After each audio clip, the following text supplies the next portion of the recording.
اٹھو تم کو شہیدوں کا لہو آواز دیتا ہے، خدا بھی اہل ہمت کو پرے پرواز دیتا ہے۔ اٹھو تم کو شہیدوں کا لہو آواز دیتا ہے، اٹھو کشمیر کے سر وہ سمن آواز دیتے ہیں، تمہیں افغان کے ماہنامہ ترجمان القرآن دور حاضر میں قرآن مجید کے پیغام کو سمجھنے کا بہترین ذریعہ۔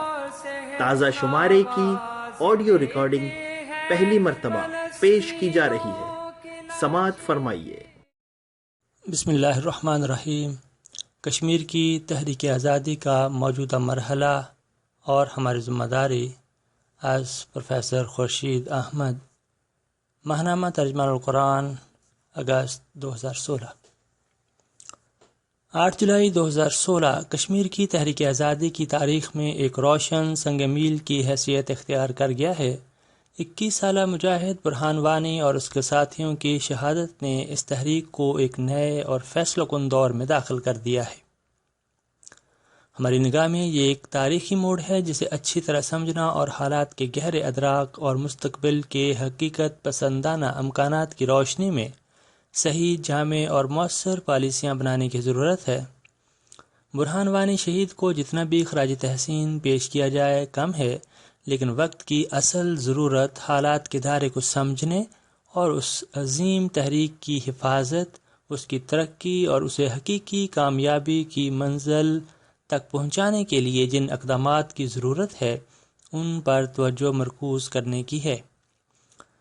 شہداء کی قربانیوں کو صحیح خراج تحسین اس تحریک کو آگے بڑھانے اور کامیابی سے ہمکنار کرنے کی سعی و جدوجہد میں ہے، اور اس کی فکر پاکستانی قوم، اس کی سیاسی اور عسکری قیادت اور پوری امت مسلمہ اور حق پرست انسانوں اور آزادی کے پرستاروں کو کرنی چاہیے۔ کشمیر کے سلسلے میں جولائی کا مہینہ ہر دو اعتبار سے پچھلے 85 سال سے اہم تھا۔ 13 جولائی 1931 کو ڈوگرا راج کے خلاف جموں کشمیر کے مسلمانوں کی تاریخی جدوجہد کا آغاز ہوا، جسے برعظیم کے مسلمانوں کی مکمل تائید حاصل تھی۔ 19 جولائی 1947 کو جموں کشمیر مسلم کانفرنس، جسے 1947 کے کشمیر کے انتخابات میں مسلمانوں کی 16 نشستیں حاصل کر کے جموں کشمیر کے مسلمانوں کی ترجمانی کا مقام حاصل ہو گیا تھا، کہ الحاق پاکستان کی قرارداد کے ذریعے جموں کشمیر کے مسلمانوں کی سیاسی منزل کا تعین ہو گیا۔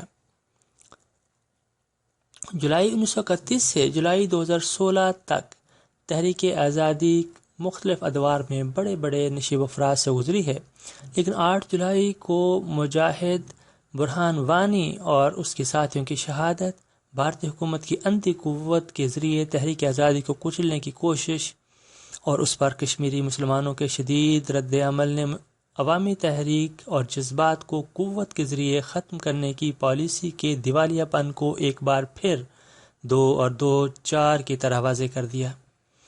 ان سطور کے ضبط تحریر میں لانے تک 60 سے زیادہ افراد شہید ہو چکے، 3500 زخمی ہیں۔ کرفیو کا سلسلہ صرف ایک دن کے خونی استثناء کے ساتھ جاری ہے۔ کاروباری زندگی مفلوج ہے۔ اخبارات اور معلومات کے تمام معروف ذرائع بشمول ٹیلی فون اور انٹرنیٹ کا گلا گھونٹ دیا گیا۔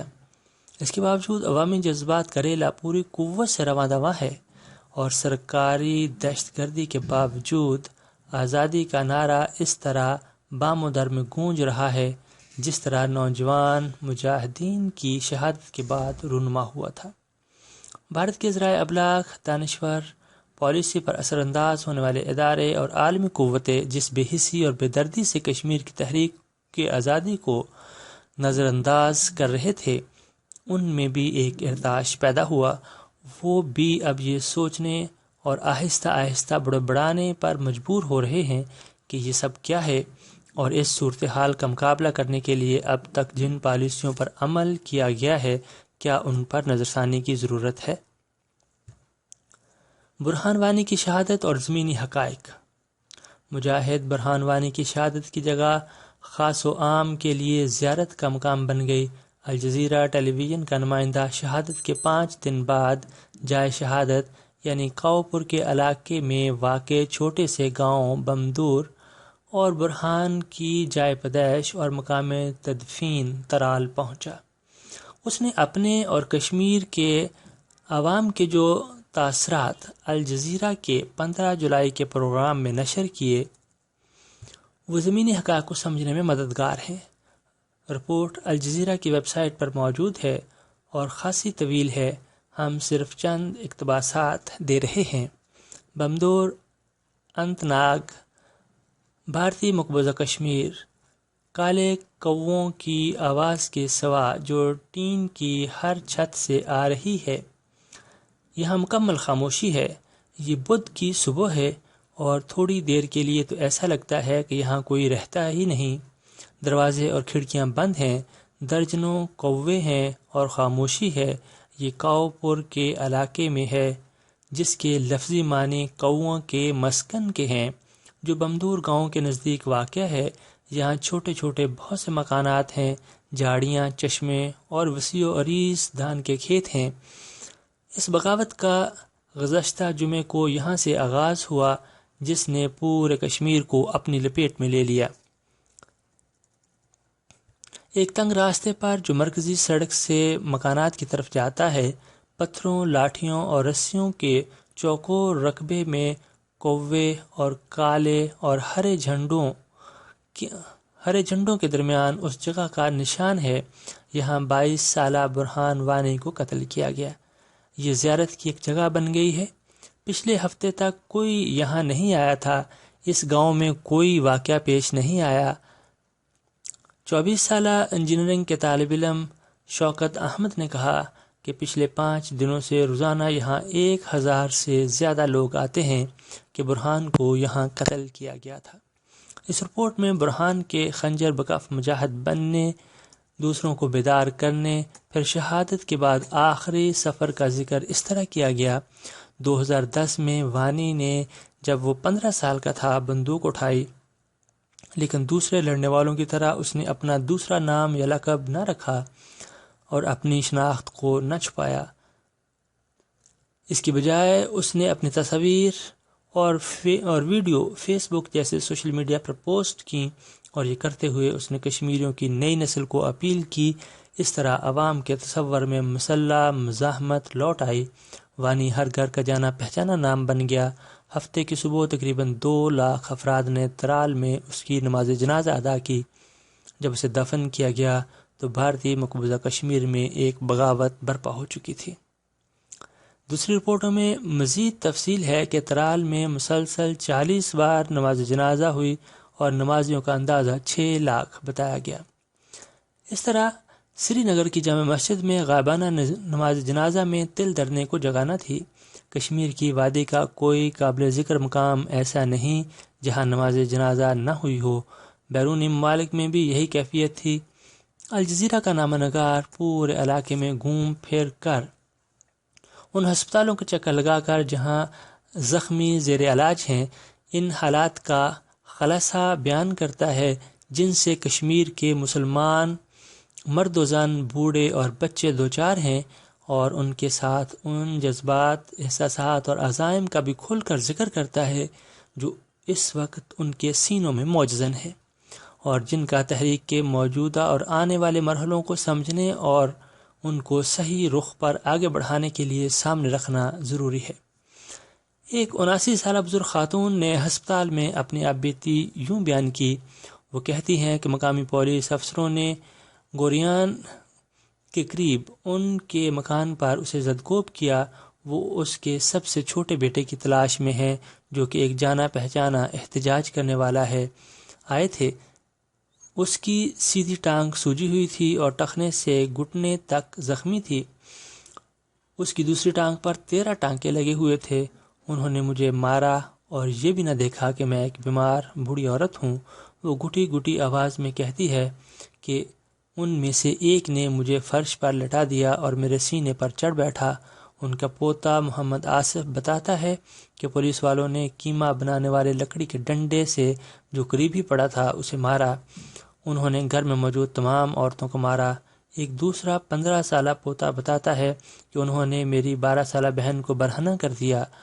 میں خواہش ہی کر سکتا ہوں کہ کاش میں گھر پہ نہ ہوتا۔ 3 راتوں سے میں سو نہیں پایا۔ میری عریاں بہن کا تصور مجھے پریشان کرتا رہتا ہے، یہ مجھ کو سونے نہیں دیتا۔ پچھلے 3 دن سے میں نے صرف یہ سوچا ہے کہ ان پولیس والوں کو جنہوں نے میری بہن کو عریاں کیا قتل کر دوں۔ اس طرح کے جانے پہچانے احتجاج کرنے والوں کو پولیس جب گرفتار کرتی ہے تو بغاوت اٹھتی نظر آتی ہے۔ عمر جیسے سینکڑوں نوجوان احتجاج میں شریک ہو جاتے ہیں۔ ہم یہ حقائق دل سخت کر کے بڑی شرمساری کے جذبات کے ساتھ شائع کر رہے ہیں، لیکن دنیا کو یہ پہلی مرتبہ معلوم ہو رہا ہے کہ کشمیری مسلمان 85 سال سے کس عذاب سے گزر رہے ہیں۔ افق پر روشنی کی لکیر وہ بے خوفی اور حالات کے مقابلے کا نیا عزم ہے جو اب نوجوانوں کے سینے میں موجزن اور آنکھوں سے عیاں ہے۔ نامہ نگار لکھتا ہے، ہسپتال سے باہر میں زبیر سے ملا جو فری میڈیکل کیمپ کا ایک رضاکار تھا۔ اس دفعہ کے احتجاج میں پہلے سے فرق کے بارے میں گفتگو کے دوران وہ بے خیالی میں شروں والی گن سے بنے ہوئے سوراخوں کو کھجانے کے لیے اپنی نیلی شرٹ اٹھاتا ہے جو بھارتی فوجی احتجاج کرنے والوں کو روکنے کے لیے استعمال کرتے ہیں۔ وہ کہتا ہے کہ اس دفعہ لوگوں کے کوئی مطالبات نہیں ہیں، کوئی بھی نہیں۔ وہ قانون میں کوئی بہتری نہیں چاہتے، نہ کسی مقدمے کی تفتیش چاہتے ہیں، کچھ بھی نہیں۔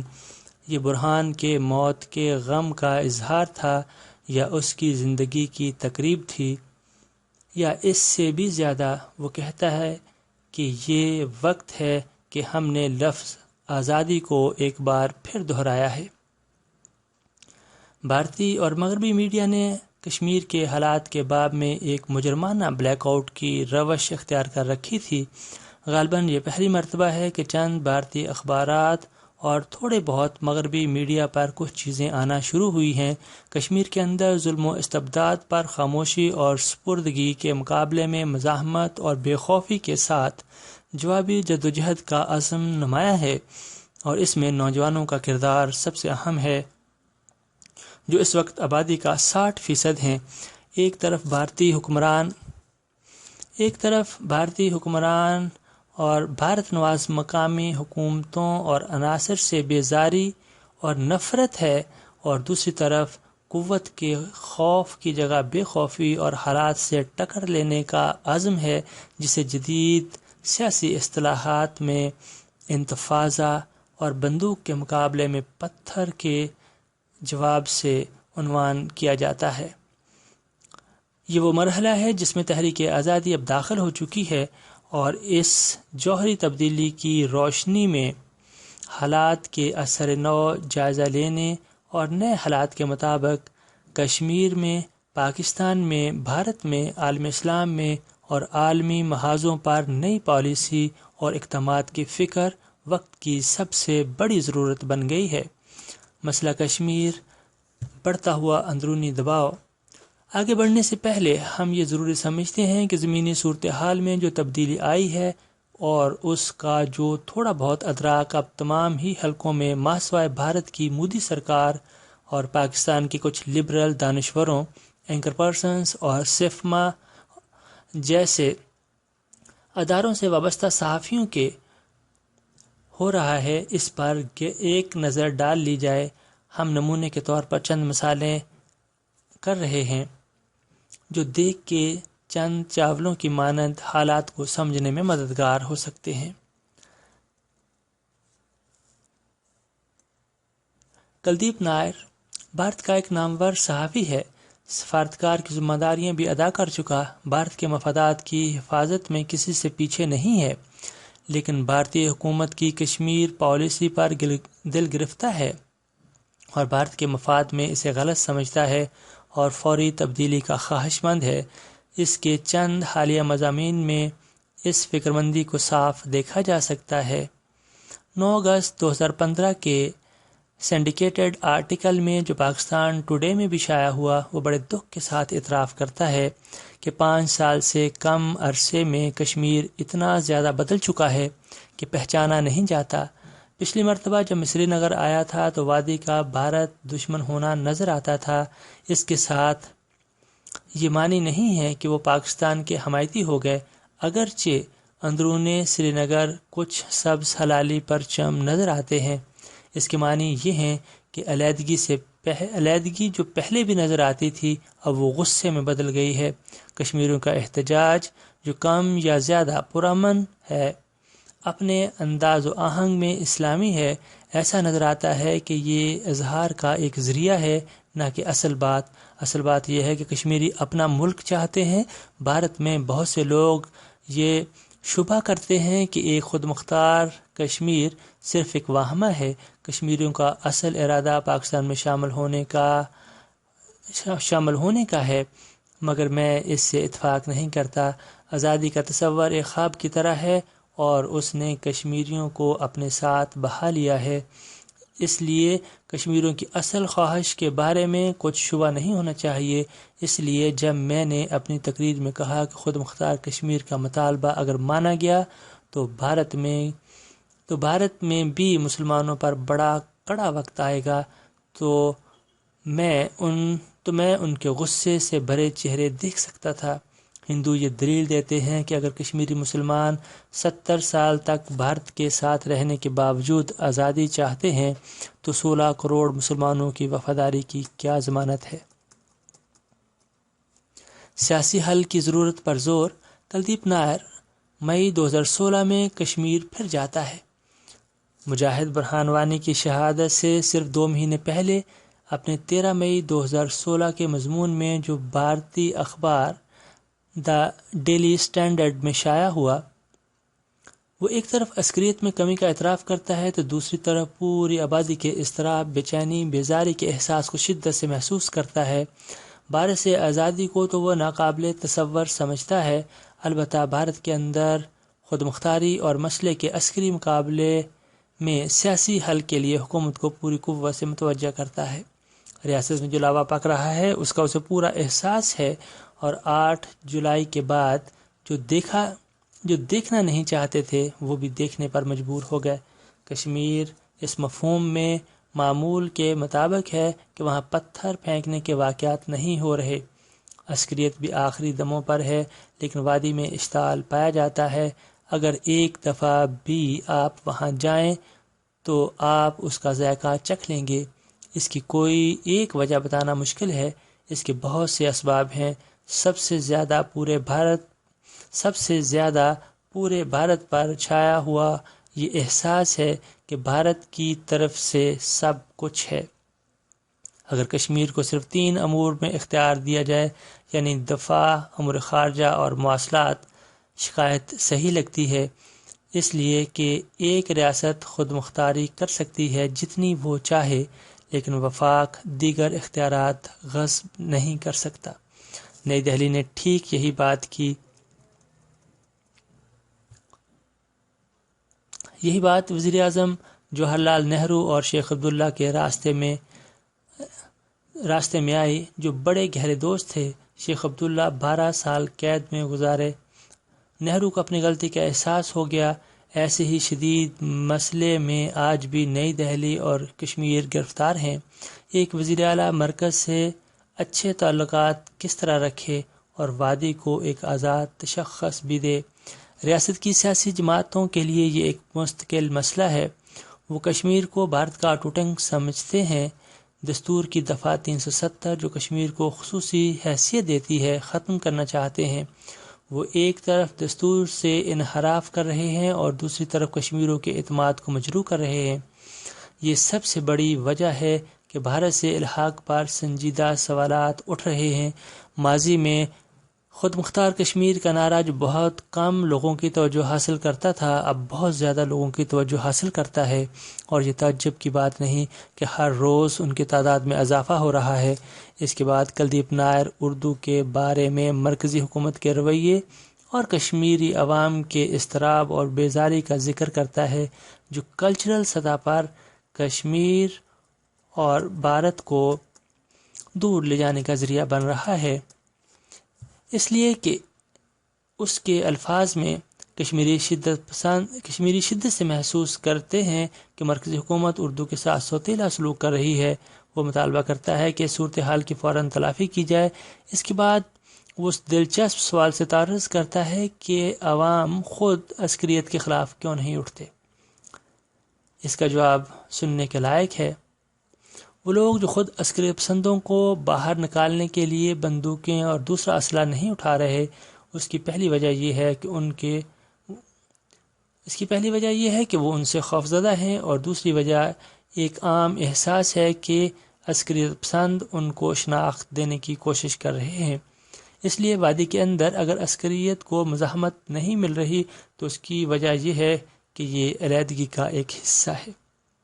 کلدیپ نائر متنبع کرتا ہے کہ مسئلے کا سیاسی حل نکالنا از بس ضروری ہے، اور اس کی نگاہ میں 1953 کے معاہدے کی بنیاد پر آج بھی کشمیریوں کو ساتھ رکھا جا سکتا ہے، بشرطے کہ مرکزی حکومت دیانتداری کے ساتھ کشمیری عوام کو اعتماد میں لے کر سیاسی حقوق کی بحالی، معاشی امداد اور مواقع کی فراہمی، بھارت کی منڈیوں کو کشمیر کے لیے کھولنے، کشمیر کی شناخت کے احترام، فوری طور پر 3 امور یعنی امور خارجہ، مالیات اور مواصلات کے سوا تمام اختیارات ریاست کو دے، ان تمام قوانین کو منسوخ کرے جو ان امور کے علاوہ مرکز نے بنا کر ریاست میں نافذ کیے ہیں، اور فوجی کارروائیوں کو جو تحفظ اور اختیارات حاصل ہے اور جس کے سارے 25 سال سے مرکزی حکومت قوت کا استعمال کر رہی ہے، اسے ختم کیا جائے۔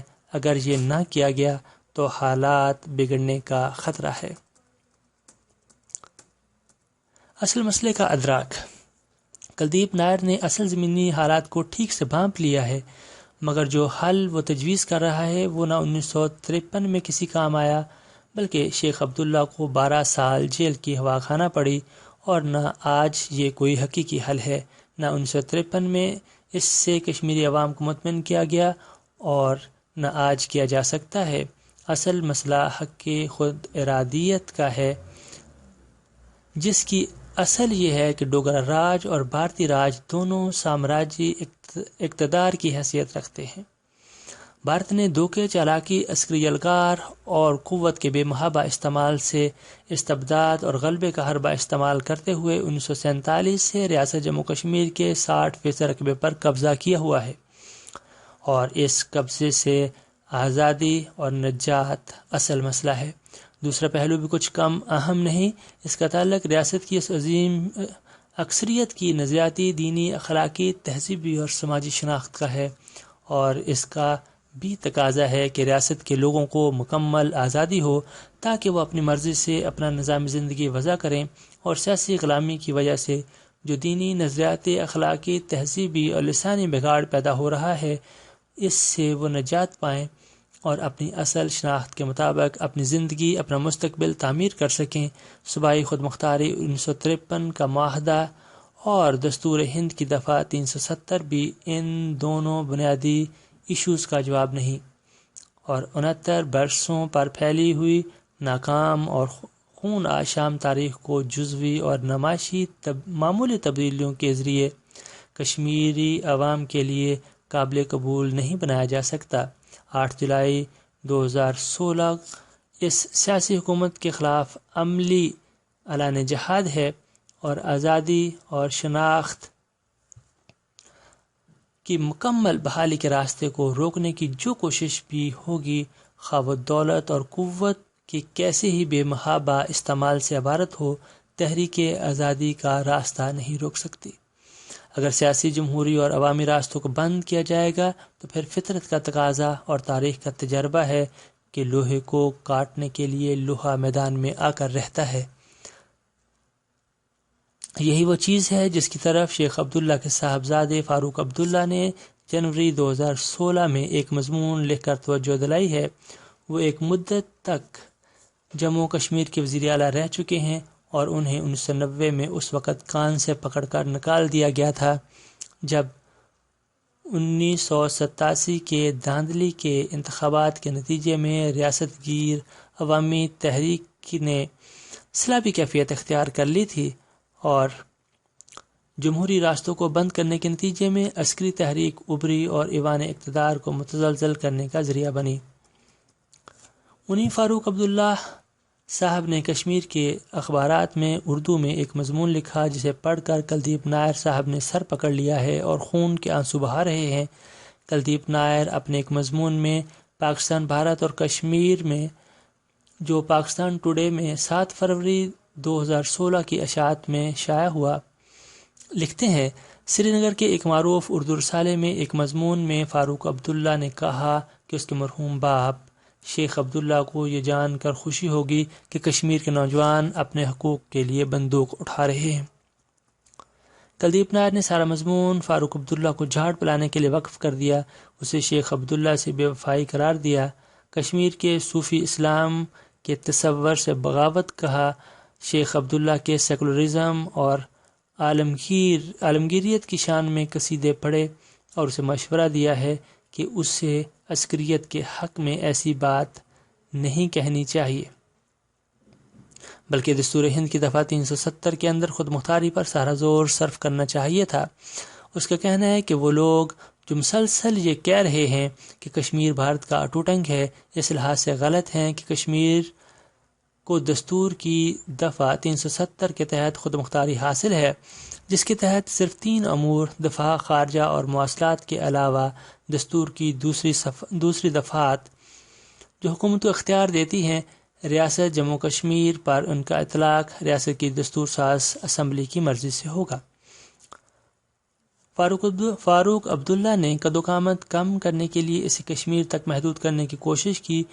وہ نئی دہلی کو ریاست میں ایسے حالات پیدا کرنے پر ڈانٹ ڈپٹ کر رہا ہے کہ کشمیری اپنے حق کے لیے بندوق اٹھانے پر مجبور ہو گئے، اس لیے کہ نئی دہلی اپنا وعدہ پورا کرنے میں ناکام رہا۔ مرکز کے پاس صرف 3 امور ہوں گے، دفاع، امور خارجہ اور مواصلات، جبکہ باقی ریاست کے اختیار میں ہوں گے۔ کلدیپ نائر اور دوسرے بھارتی دانشوروں کا سیاسی حل کا تصور کشمیری عوام کے لیے ناقابل قبول ہے اور آج بے وقت کی راگنی ہے، لیکن ہمارے لیے اصل اہم پہلو اس بحث کا یہ ہے کہ کلدیپ نائر جیسے لوگ بھی کھل کر یہ بات کہہ رہے ہیں کہ کشمیر بھارت کا اٹوٹ انگ نہیں ہے۔ بھارتی دستور کے مطابق جس پر کوئی عمل نہیں کر رہا، جسے 1953 ہی سے عملاً معطل کیا ہوا ہے، کشمیر پر بھارت کی حاکمیت مکمل اور غیر منقسم نہیں بلکہ مشروط ہے اور باقی تمام صوبوں سے مختلف ہے، جس کے معنی یہ ہیں کہ اگر بھارت نے ان شرائط کو توڑ دیا تو وہ معاہدہ بھی پارا پارا ہو چکا ہے جس کے سہارے بھارت نے کشمیر پر قبضہ کیا ہوا ہے۔ اس کے ساتھ یہ بات بھی نوٹ کیے جانے کے لائق ہے کہ فاروق عبداللہ صاحب بھی آج دبے لفظوں میں وہی بات کہنے کی کوشش کر رہے ہیں جو حریت کانفرنس اور حزب المجاہدین کہہ رہی ہیں، یعنی بھارت کا قبضہ غیر قانونی ہے اور اس کے خلاف عوامی جدوجہد نہ صرف عوام کا حق بلکہ غلامی سے نجات کا وہ ذریعہ ہے۔ مزاحمت کی اس تحریک کو اگر کچلنے کے لیے ریاستی قوت کا استعمال کیا جائے تو اس کا مقابلہ کرنے کے لیے عوامی عسکریت بھی تحریک آزادی کا حق رکھتی ہے۔ فاروق عبداللہ کے صاحبزادے عمر عبداللہ نے جو خود بھی وزیر اعلیٰ رہ چکے ہیں، مجاہد برہان مظفر وانی کی شہادت پر جو الفاظ کہے ہیں، وہ بھی نہ صرف تحریک مزاحمت اور تحریک آزادی کی صداقت اور افادیت کو تسلیم کرنے کے مترادف ہے، بلکہ بھارتی حکومت کی دہشت گردی کی پالیسی کی ناکامی کا اعتراف بھی ہے۔ میرے الفاظ سن لو، برہان مظفر وانی کی قبر کے اندر سے جہادی بھرتی کرنے کی صلاحیت اس کی سوشل میڈیا کے ذریعے بھرتی کرنے کی صلاحیت سے کہیں زیادہ ہوگی۔ کسے توقع تھی کہ شیخ عبداللہ کے صاحبزادے اور ان کے پوتے ایک دن یہ بات کہیں گے، ہائے اس زود پشیماں کا پشیماں ہونا۔ بھارت کی معروف دانشور اروندھتی رائے تو ایک مدت سے یہ بات کہہ رہی ہے کہ کشمیر میں بھارت کی حیثیت ایک قابض حکمران کی ہے، جو جدوجہد ریاست میں ہو رہی ہے وہ ایک قانونی اور جائز لیجٹمیٹ تحریک آزادی ہے۔ جو اس کی تائید نہ کرے وہ اخلاقی طور پر اپنی ذمہ داری ادا نہیں کر رہا۔ 2011 میں اروندھتی رائے کی ایک کتاب Kashmir a case for freedom شائع ہو چکی، جس میں اس نے ریاست جموں کشمیر پر بھارت کے قبضے کو غیر قانونی، غیر اخلاقی قرار دیا۔ برہان وانی کی شہادت کے بعد اس کا مضمون بھارت کے رسالے آؤٹ لک کی 23 جولائی 2016 کی اشاعت میں شائع ہوا۔ ہم اس کے چند اقتباسات نظر سامعین کرتے ہیں۔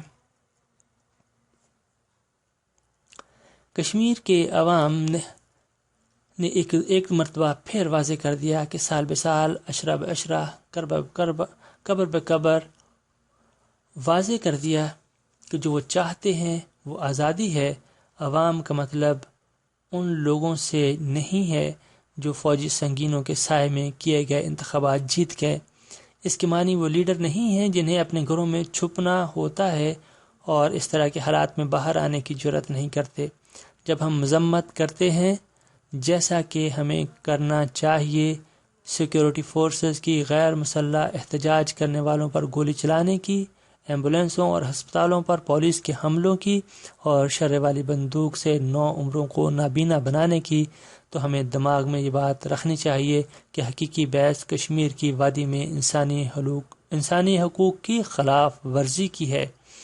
یہ خلاف ورزی جو بہت قبیح ہے، یہ ناگزیر اور لازمی نتیجہ ہے عوام کی جدوجہد آزادی کو فوج کے ذریعے دبانے کا۔ کشمیری قانون کی بالادستی قائم کرنے کے لیے نہیں لڑ رہے، نہ انسانی حقوق کی خلاف ورزیوں کو ختم کرنے کے لیے لڑ رہے ہیں، وہ آزادی کے لیے لڑ رہے ہیں۔ اس لیے وہ گولیوں کا مقابلہ پتھروں سے کرنے کے لیے تیار ہیں، اس لیے وہ بڑی تعداد میں مرنے کے لیے تیار ہیں اور کرفیو وغیرہ کی کھلی خلاف ورزی کرنے کے لیے تیار ہیں، جو خواہ انہیں موت کی طرف لے جائے، اور وہ دنیا کے سب سے زیادہ فوجی علاقے میں ہر طرح کی قید و بند کے لیے بھی تیار ہیں۔ اس کے لیے وہ ہتھیار اٹھانے کے لیے تیار ہیں، موت تک لڑنے کے لیے تیار ہیں، یہ اچھی طرح جانتے ہوئے کہ نوجوان ہی مریں گے۔ انہوں نے یہ بات نہایت باقاعدگی سے ثابت کی ہے، اس کا وہ مستقل مزاجی سے مظاہرہ کر رہے ہیں۔ یہ پیشگوئی کرنے کا کوئی فائدہ نہیں کہ بھارتی حکومت کو مستقل امن عامہ کے مسئلے کا سامنا کرنا پڑ رہا ہے، جو ایک چھوٹا سا گروہ پیدا کر رہا ہے۔ جو کچھ ہو رہا ہے وہ ایک خطرناک بڑھتا ہوا بحران ہے جس پر قابو نہیں پایا جا سکتا۔ ایک ایسے علاقے میں جو 2 ایٹمی طاقتوں کے درمیان میں ہے، صرف اس وجہ سے ہی اسے پوری دنیا کا مسئلہ ہونا چاہیے۔ اگر ہم بحران کو واقعی حل کرنا چاہتے ہیں، اگر ہم قتل کرنے اور مارنے کے نہ ختم ہونے والے چکر کو واقعی ختم کرنا چاہتے ہیں، اگر ہم خون بہنے کو روکنا چاہتے ہیں، تو پہلا قدم یہ ہوگا کہ ہم دیانتداری کی طرف قدم بڑھائیں۔ ہمیں ایک دیانتدارانہ گفت و شنید کرنا ہوگی، ہمارا نقطہ نظر کتنا ہی مختلف کیوں نہ ہو، ایک دوسرے کے مخالف ہی کیوں نہ ہوں۔ اس گفتگو کا موضوع آزادی کو ہونا چاہیے۔ کشمیریوں کے لیے آزادی کا ٹھیک مسئلہ کیا ہے، اس پر بحث کیوں نہیں ہو سکتی؟ نقشے کب سے اتنے مقدس ہو گئے؟ کیا لوگوں کے حق خود ارادیت کا کسی بھی قیمت پر انکار کیا جا سکتا ہے؟ کیا بھارت کے عوام اس کے لیے تیار ہیں کہ ہزاروں آدمیوں کے خون کا بوجھ اپنے ضمیر پر لیں؟ اگر ہم اس کو نگلنے کے لیے تیار ہیں تو پھر ہم جن ہولناک مظالم سے دوچار ہیں ان کا کیا اخلاقی جواز ہوگا؟ کیا بھارت میں کشمیر پر اتفاق رائے حقیقی ہے یا خود ساختہ؟ کیا یہ وزن رکھتا ہے؟ اصل تو یہ ہے کہ ایسا نہیں ہونا چاہیے۔ اصل بات یہ ہے کہ کشمیری کیا چاہتے ہیں اور کس طرح ایک پرامن، جمہوری اور معلوم نظریے تک پہنچا جائے۔ یہ آوازیں بدلتے ہوئے حالات کی طرف اشارہ کر رہی ہیں اور امید کو قوی تر کر رہی ہیں کہ استبداد کے نظام کے خلاف جدوجہد میں اوان و انصار ایسے مقامات سے بھی مل سکتے ہیں جہاں سے گمان بھی نہیں ہوتا۔ حالات کو بدلنا اور بدلتے ہوئے حالات سے فائدہ اٹھانا ہی صحیح سیاسی حکمت عملی ہو سکتے ہیں۔ اس سلسلے میں ہم بھارت کے موقر جریدے اکانومک اینڈ پولیٹیکل ویلی کے ادارتی نوٹ 16 جون 2016 کو بڑی اہمیت دیتے ہیں، جس کے بغور تجزیے کی ضرورت ہے۔ 2 باتیں ایسی ہیں جن پر مذکورہ جریدے نے غور کرنے کی خصوصی دعوت دی ہے۔ ایک یہ کہ تحریک آزادی کشمیر کے مقامی ہونے کا اعتراف اور پورے معاملے کو پاکستان کی ریشہ دوانی قرار دینے کی بھارتی پالیسی پر تحفظات کا اظہار۔ یہ چیز دوسرے ادارتی نوٹس اور مضامین میں بھی اب آ رہی ہے۔ دوسری چیز یہ کہ آزادی کے مطالبے کو سنجیدگی سے لینا ہوگا۔ سیاسی حل اس ایشو کا سامنے کیے بغیر ممکن نہیں، اور لازماً فیصلہ وہی غالب آ سکے گا جسے کشمیری عوام کی تائید حاصل ہوگی۔ جمہوری حل کے معنی محض سیاسی اصطلاحات کے نہیں، بلکہ پورے مستقبل کے نظام کے بارے میں کشمیری عوام کی رائے کو معلوم کرنا اس کے لیے ضروری ہوگا۔ یہ غالباً پہلی مرتبہ ہے کہ موقر قومی جریدے میں اس حوالے سے ریفرنڈم کا لفظ بھی استعمال کیا گیا۔ یہ بہت ہی اہم آغاز ہو سکتا ہے۔ یہ آرٹیکل ابھی جاری ہے۔